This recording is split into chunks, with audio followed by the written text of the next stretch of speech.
Hey, my name is Katie and this is my husband Ed, and today we are going to talk about the worst things about Disney Cruise Line. We really had to scrounge for these things because mostly everything about Disney Cruise Line we love, but there are some things that could be better, we feel like, and so this definitely is not us saying we hate Disney Cruise Line. If there are any bad things, here they are, do with them what you will.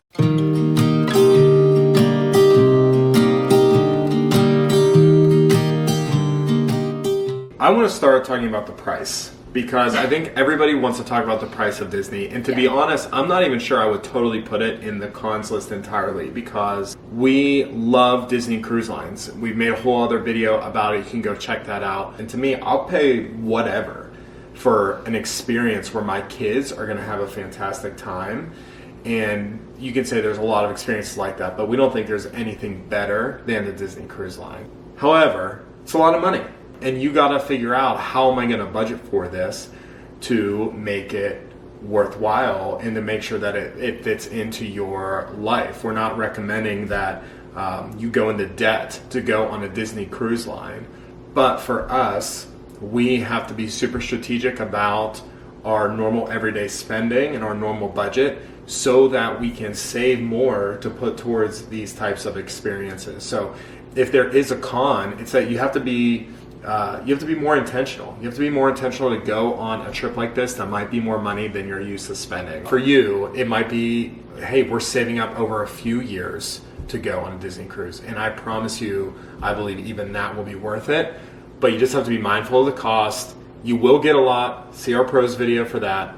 But be mindful of it and plan for it. One of the really big things that we were concerned about before we started going on the Disney cruises was the food options for anyone that has food allergies. Like we said in our pros video, there were a lot of great foods that they made for him that he loved. Given he's a 5-year-old and mostly all he wants is Mickey waffles and fried chicken tenders.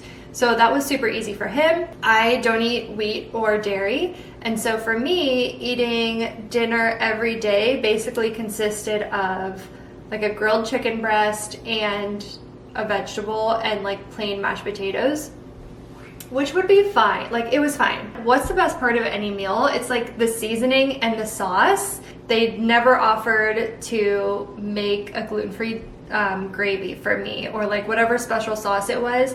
If you cook a lot without wheat and regular flour ingredients, you know that it's pretty easy to switch those things out. You can switch out almond milk for regular milk or whatever. I feel like that would have been relatively easy to switch, but that never happened. So for me, it was just like plain chicken breast, plain mashed potatoes with no gravy, nothing. So that was one major con for me, was that I basically ate the same thing for dinner every night and I didn't eat very much of it. What I did fill up on was the gluten-free bread. They do a really good job at that. Along the same lines, the quick service options. So for Harrison, our son, they do offer gluten-free pizzas at the quick service locations on the deck, but it's almost like they haven't really had that much experience in it or haven't been trained. Did you ever ask for a gluten-free pizza? No. They kind of look at you funny and then they say, okay, I'll go find somebody. And then the head chef writes down your order. It's similar in Cabanas, but it just doesn't seem like there's like a seamless system that it's like, oh, you need something special? Like, here's my checklist. I'm gonna go turn it into this person. And it's like the same every time. Like, it's not really a con that it takes an additional amount of time to make your pizza, because I get that they're going through certain steps, but it's just not like a seamless system. So that would be a big con for me. That was true too, like you said, in Cabanas. So every morning we would go there and I would have to find a server to say, hey, we place an order for gluten-free Mickey waffles for my wife and my son. Can you get them? And every day that experience was different. Some days they had to grab the head server. Some days that head server rewrote down what I ordered. Some day they just took my room number. We know that our chef, which is the same every night at our dinner meal, we know they're putting in the order. So it should be as simply as they're going back to get the order for that room number. But every day just felt like, I'm not really sure what's going to happen here. And then different amounts and quantities of those foods came out every day. Some days they brought it with bacon. Some days there was no bacon. Some days you each got 4 Mickey waffles. Some days you got 2 Mickey waffles. Like, it just was a little random. Again, they accommodate, takes a little bit extra time, but you just kind of have to maneuver around the logistics of it because they don't really have that down pat. Yeah. Now the waffles were great. Like, we both love the waffles, so there was no complaints there. The only other thing I would have to complain about as far as allergies go, and again, this is for a specific group of people, but there also is such a growing number of people and kids with food allergies these days. It just seems like something that Disney should be ahead of the curve on, and it seems like they're just trying to keep up. They have free ice cream on the ship, but nothing if you have a dairy allergy, which I get. Again, I get that's super specific, but I just think so many kids have dairy allergies these days. I don't know, like maybe can you do like a slushie? I don't know, just something. Same thing with the pillow chocolates. Now, this one I will be specific about because when we went on the Halloween on the High Seas cruise, they gave Harrison a bunch of allergen-friendly candy for Halloween, and so I know that they have access, you know, and they have orders placed with those companies to get that candy. And so it's like, it just would have been nice for my 5-year-old if I didn't have to tell him every night that he's not allowed to have the chocolate, but our other child is, so. Yeah. Moving off of food, we love all the characters, we love all the experiences. One thing I wish we would have seen a little bit more of is maybe a little bit more variety with the characters. This is a kind of a pro and a con, because in our pros video we talked about how Mickey was so accessible because he was available all the time. Mm-hmm. I'm not necessarily saying change Mickey, right? But the princesses were pretty much available every single day too. Mm-hmm. There were certain princesses that we didn't see at all on this ship. I don't think Jasmine was on this ship. I don't think Snow White was on this ship. So there were a handful of princesses that weren't there. Yeah. Definitely, there was very limited Marvel characters that were on this ship. Would love to see that. Maybe I'm assuming they do more for Marvel Day at Sea. Right. But on a standard, I think Captain America was there, Spider-Man was there. Thor. Mm-hmm. I think that was it. Yep. So it would be nice if there was a variety. We'd been on ships where Black Panther was there. We'd been on ships where Doctor Strange was there. So that would have been nice to see. Like he said, it's nice that those, like the Fab Five, I think they call them, are always so accessible. And so there's never really going to be a super long line to meet Mickey or Minnie or Daisy, whatever. But by day 6, it's like, can we have somebody else? Like, you just know you're never going to see Anna and Elsa. You're never going to see Moana. You know, we had Tiana on our ship. There was Stitch. There are a lot of characters on the Disney cruise ships, but also a lot that you see day after day. And by the end, it's kind of like... Yeah, it'd be nice to see some more variety. Let's get somebody else in here. Yeah, for sure. The other thing that we experienced a lot of was that the drink machines on that top 10, on the level 10 deck, frequently had issues. Ship. 9, yeah. Oh, yeah, they frequently that's had true. issues, and I feel like we've seen that on other ships too. There's multiple different like soda machines there that you can go to, and sometimes it'll be like, oh, this one's out of order, or only Coke is working over here, and so it was just a weird thing that they were constantly having issues at those stations, and I actually feel like that's been a theme on the ships. I don't really know what to make of it, but it's just something small. There's always at least one working. But when there's a lot of people on there, that can be a little just kind of frustrating. It's just odd that you can't get all of them working. Like, right. You do this 365 days a year. Let's get it together. Same thing with the elevators. There were elevators out of service. Almost every day, at least one elevator. Right.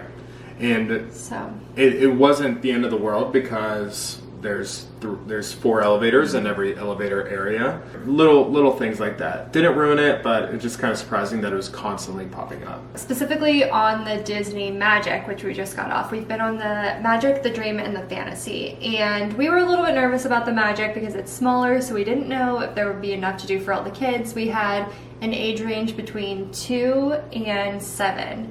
And on this ship, I think we were a little disappointed with the swim diaper area. Especially compared to the Dream and the Fantasy. It's Nemo's Reef, which is, there's so much to do in there. There's always so many kids in there that are always having a blast. In this one, not so much. There was like the Donald's nephews, and they spit water out of their mouths, and then there was like little fountains coming up out of the ground. So I thought that was a little bit tough for like walkers, especially, that want to always be doing something. I don't think it was engaging enough. Yeah, I agree. Kids. They also separated those pool areas on that top deck. So on those larger ships, all of that play area is a big cohesive environment that all has a view of the main movie screen. Here it was separated, and so there was kind of like an older kid area with the movie screen and the bigger kid slide, and then there was a smaller kid area that had like the splash buckets, the area you just described, and then another slide that was actually accessible for kids and adults.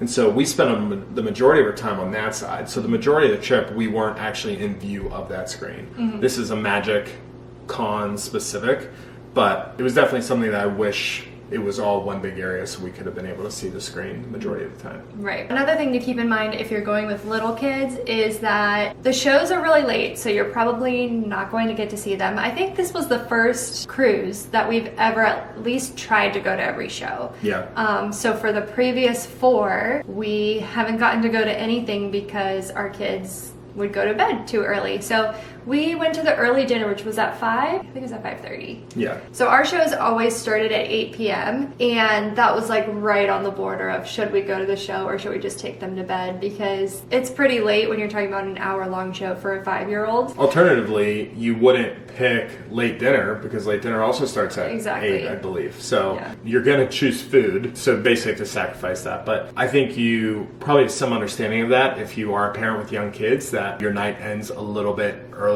than everybody else's. But yeah, it stinks. You don't get to see some of those things. I remember a few years ago when we were on some of the earlier cruises, when our kids were little, we would take turns maybe going out, and I think I did that more than you. I would like maybe go to the movie theater or something like that. It's just the reality that you have to live with. Yeah, I think it's understandable for parents with little kids. So our final con about the Disney Cruise Line, I don't know if this has ever happened to us on another Disney cruise. It's possible, is when excursions get sold out. So I totally understand like the animal encounter ones, hiking ones, or like the physical activity ones where they can only accommodate so many people. It's fine. One of our destinations on this cruise had the beach excursion sold out, so we were not able to get off the ship and go to the beach through Disney Cruise Line. I guess I'm just surprised that that can sell out, because it just seems like that would be the most popular excursion. It was just a little bit disappointing that we weren't able to go to the beach through Disney Cruise Line. Now, we still did go to the beach. We got off,